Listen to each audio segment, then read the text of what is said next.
প্রথমবারের মতো বিদেশের সরকারি অনুষ্ঠানে যোগ দিয়েছেন সিরিয়ার ফার্স্ট লেডি লতিফা আল-দ্রৌবি। আন্তর্জাতিক মঞ্চে হাজির হয়ে সবার নজর কেড়েছেন তিনি। লতিফা তার স্বামী সিরিয়ার অন্তর্বর্তী প্রেসিডেন্ট আহমেদ আল-শারার সঙ্গে তুরস্কের আন্তালিয়ায় একটি কূটনৈতিক ফোরামে যোগ দেন। সেখানে তিনি নারী ও শিশুদের সুরক্ষা বিষয়ক কর্মকাণ্ডে যুক্ত হন। আন্তর্জাতিক এই কূটনৈতিক ফোরামে বিশ্বের বিভিন্ন দেশের প্রতিনিধিরা উপস্থিত ছিলেন। তবে আরব মিডিয়ায় সবচেয়ে বেশি নজর কেড়েছেন লতিফা।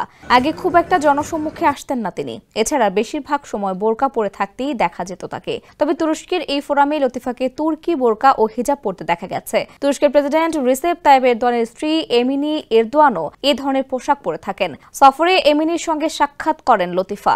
ওয়ালটন আবারও মিলিয়নিয়ার অফারে ওয়ালটন ফ্রিজ কিনে আপনিও হয়ে যেতে পারেন মিলিয়নিয়ার। তাদের সাক্ষাতে সেই ভিডিও সোশ্যাল মিডিয়ায় পোস্ট করেন তুরস্কের ফার্স্ট লেডি। লতিফা 1984 সালে সিরিয়ার হোমস শহরে জন্মগ্রহণ করেন। আরবি ভাষা ও সাহিত্যে মাস্টার্স ডিগ্রি অর্জন করেছেন তিনি। ব্যক্তিজীবনে লতিফা 3 সন্তানের জননী।